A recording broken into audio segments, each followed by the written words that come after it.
Assalamualaikum, salam Malaysia Madani, Kanta 744 dimulakan dengan rangkuman berita utama dalam segmen Esensi. Perdana Menteri mahu tindakan segera diambil mengikut undang-undang ditetapkan berhubung penjualan stoking Tentera Kalimah Allah di sebuah rangkaian kedai serba nikah baru-baru ini. Beliau juga mengingatkan supaya pihak agar tidak sesekali melakukan penghinaan terhadap agama Islam.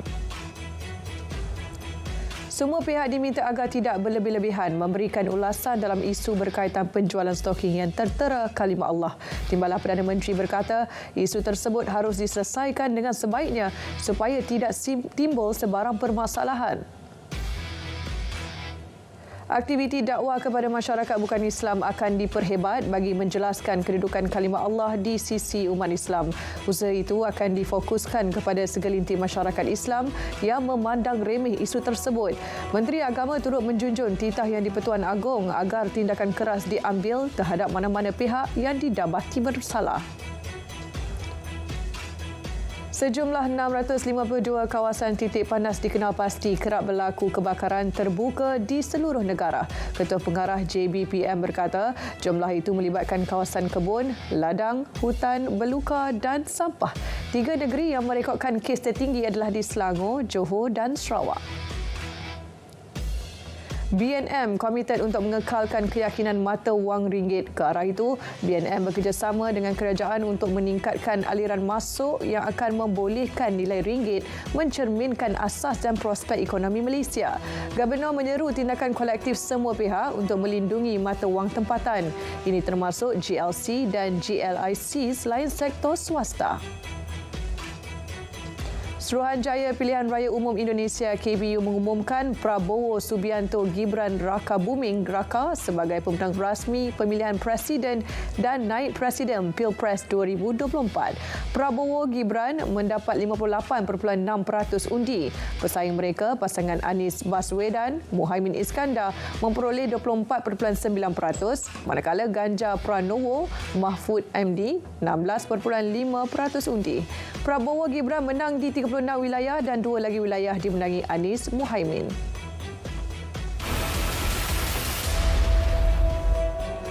Kilang terbabit isu stoking Tentera Kalimah Allah menutup operasinya bermula semalam. Penutupan kilang yang beroperasi di kawasan perindustrian Sri Gading itu susulan serbuan dilakukan pihak berkuasa Selasa lepas. Notis penutupan juga ditampal di pintu utama tanpa pemakluman tarikh penyambungan semula operasi. Kain rentang digantung di pagar kilang Tentera permohonan maaf kepada rakyat Malaysia atas kejadian berkenaan. Jabatan Agama Islam Negeri Johor JAINJ menjalankan operasi serentak di kira-kira 80 premis perniagaan seluruh negeri yang dikaitkan dengan penjualan stoking kalimah Allah bermula semalam. Operasi berterusan sehingga isu selesai. Itu juga menumpukan kepada kedai-kedai menjual produk berkaitan pakaian atau alat tulis. Kerajaan Johor turut menubuhkan jawatankuasa bertindak bersepadu negeri bagi menangani isu berkenaan selain mengelak daripada kejadian berulang. Seorang lelaki warga Bangladesh maut ditikam di asrama pekerja sebuah kilang di Shah Alam. Suspek dikatakan marah dan bertindak menikam mangsa beberapa kali kerana meminum airnya ketika berbuka puasa. Ketua Polis Daerah Shah Alam berkata siasatan awal mendapati mangsa berusia 49 tahun itu tinggal bersama suspek di kontena yang dijadikan asrama. Suspek lelaki warga Pakistan berusia 51 tahun berjaya ditangkap dan direman. Siasatan dijalankan di bawah Seksyen 302 Kanun Keseksaan kerana membunuh. Lebih 50 buah kereta yang ditempatkan di sebuah depo pengumpulan Majlis Perbandaran Sungai Petani Taman Batik Sungai Petani Kedah musnah dalam kebakaran semalam. Menurut Ketua Balai Bomba dan Penyelamat Sungai Petani, pihaknya terima panggilan berhubung kejadian pada pukul 10.58 pagi. Operasi pemadaman selesai pada pukul 12.38 tengah hari. Tiada kemalangan jiwa dilaporkan. 9 buah kereta dan 3 buah motosikal musnah dalam kebakaran sebuah bengkel kenderaan di Kampung Guru Sena kira-kira pukul 1.50 tengah hari. Kebakaran dipercayai bermula dari pembakaran belukar berhampiran sebelum merebak ke bengkel berkenaan berikutan keadaan yang kering dan angin kuat. Pengarah JBPM Perlis berkata, kebakaran berjaya dikawal kira-kira pukul 4.37 petang dan tidak melibatkan mangsa. Pasukan forensik akan menjalankan siasatan bagi mengenal pasti punca sebenar kejadian serta nilai kerugian. Bagi mengurangkan kesesakan jalan raya sepanjang bulan Ramadan ini, Jabatan Siasatan dan Penguatkuasaan Trafik JSPT telah menempatkan seramai 200 petugas di 142 lokasi di ibu negara. Menurutnya, Op Samsing Jalanan juga antara tumpuan JSPT pada kali ini. 5 lelaki berusia 28 hingga 57 tahun ditahan polis dalam serbuan di Kampung Pisang Simpang Renggam disyaki seludup diesel bersubsidi. Ketua Polis Daerah Kluang berkata, kesemua suspek gagal kemuka dokumen kebenaran memiliki atau membawa bahan bersubsidi berkenaan. 17,000 liter diesel bersubsidi dan sebuah lori tangki dirampas. Nilai keseluruhan rampasan dianggar berjumlah RM130,000. Kes disiasat mengikut Seksyen 21 Akta Kawalan Bekalan 1961. Mercun dan bunga api bernilai RM212,000 dirampas di sebuah rumah kosong di Taman Harmoni, Parit Sulong, Johor. Rumah terbabit dipercayai dijadikan stor simpanan dan pemilik atau penghuninya kini sedang dikesan. Kes berkenaan kini disiasat mengikut Seksyen 8 Akta Bahan Letupan 1967. Sebuah kilang memproses sisa elektronik di Teluk Panglima Garang, Kuala Langat diserbu kerana disyaki memiliki barangan curi. Serbuan bersepadu 7 agensi itu mendapati kilang tersebut menyimpan kabel milik Telekom Malaysia TM seberat 5 tan bernilai RM156,000. 49 warga asing terdiri daripada Bangladesh, Nepal, Myanmar dan China telah ditahan. Pengurus premis berkenaan turut ditahan untuk tindakan selanjutnya. Premis itu juga telah melanggar syarat pengurusan bahan sisa terpakai. Jabatan Imigresen menyerbu sebuah kilang barangan kita semula dan menahan 48 parti serta seorang lelaki warga tempatan berusia 50-an yang merupakan pengarah kilang itu di Klang. Ketua Pengarah Imigresen berkata pihaknya turut merampas wang tunai berjumlah lebih RM680,000. Selain lesen kebenaran operasi kilang, dokumen syarikat, sijil Suruhanjaya Syarikat Malaysia dan rekod perniagaan. Semua yang ditahan disiasat di bawah Akta Imigresen 1959-63, Akta Pasport 1966 dan Peraturan-Peraturan Imigresen 1964. 6,000 kilogram ayam beku disita dalam satu serbuan di sebuah syarikat menjual ayam gunting di Machang. Pengarah Kastam Kelantan berkata, ia hasil maklumat cawangan risikan Zon Timur mengenai sindiket penjualan ayam beku tanpa permit import Isnin lalu. Rampasan membabitkan 400 paket ayam beku yang dianggar bernilai RM90,000 di pasaran tempatan. Kes disiasat di bawah Seksyen 135-1-D Akta Kastam 1967. 69,360 tin minuman keras dan 21.7 juta batang rokok dirampas menerusi pemeriksaan di Bay Pemeriksaan Kastam Pelabuhan Tanjung Pelepas Gelang Patah. Nilai keseluruhan rampasan dianggar RM2.1 juta. Kesemua minuman keras terbabit ditemukan dalam 3 kontena berbeza, manakala rokok yang cuba diseludup dalam 2 kontena dipercayai sedang dalam perjalanan ke destinasi akhir iaitu Mexico. Cubaan 10 parti warga Indonesia pulang beraya di negara asal melalui laluan tikus gagal. 2 tekong turut ditahan Kastam Johor di perairan Laut Tanjung Pelepas 15 Mac lalu. Pengarah Kastam Negeri berkata, pemeriksaan mendapati mereka gagal kemuka dokumen sah, manakala dokumen perjalanan tamat tempoh. Sebuah bot berserta enjin bernilai RM42,000 turut disita. Kes disiasat mengikut Seksyen 26J Akta Anti Pemedangan Orang dan Anti Penyeludupan Migran ATIPSOM 2007. Seorang peniaga didenda RM20,000 atau 2 bulan penjara atas 2 pertuduhan rasuah 3 tahun lalu. Hakim menjatuhkan hukuman itu selepas tertuduh R. Sandra Sega, 39 tahun, mengaku bersalah. Mengikut pertuduhan pertama, dia didakwa memberi suapan RM3,000 kepada seorang pegawai TMB melalui perantara pada 1 Mac 2021.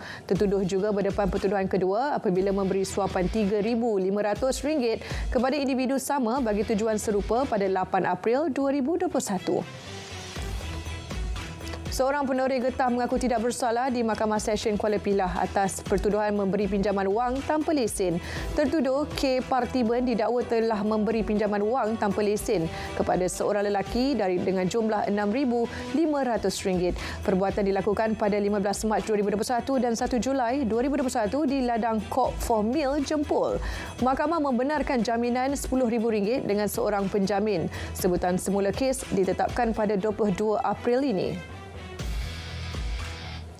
Jabatan Kesihatan Negeri Kelantan JKNK mengeluarkan 80 notis kompaun kepada pengendali makanan di Bazar Ramadan seluruh negeri itu membabitkan nilai RM8,700 sejak 12 Mac lepas.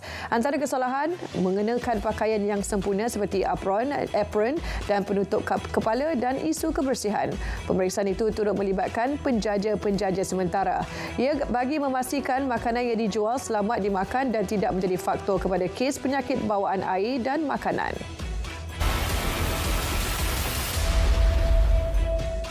Malaysia meraih potensi pelaburan bernilai RM46 bilion dan ekspor RM2.4 bilion menerusi misi perdagangan dan pelaburan ke Jerman dan Perancis. Menteri MITI berkata, perbincangan membabitkan pelbagai syarikat terkemuka sepanjang misi tersebut. 3 syarikat turut berkongsi rancangan pelaburan dan menunjukkan minat untuk menjalin kerjasama strategik di Malaysia. Sebanyak 898 projek pelaburan asing diluluskan dengan nilai RM281.5 bilion sejak 2022 hingga 2023. Ia melibatkan sektor perkilangan dan perkhidmatan.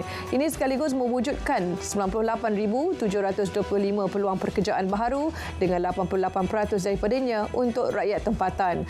Bagi sektor perkhidmatan, sebanyak 8,847 peluang pekerjaan baharu dijangka dapat diwujudkan. Ekonomi Malaysia diunjur berkembang antara 4 dan 5% pada 2024. Ia disokong permintaan dalam negeri yang terus berkembang dan peningkatan permintaan luaran. Menerusi laporan tinjauan ekonomi dan monetari 2023, BNM menyatakan sektor pelancongan dijangka terus bertambah baik. Pelaksanaan projek baharu oleh sektor swasta dan awam akan menyokong aktiviti pelaburan.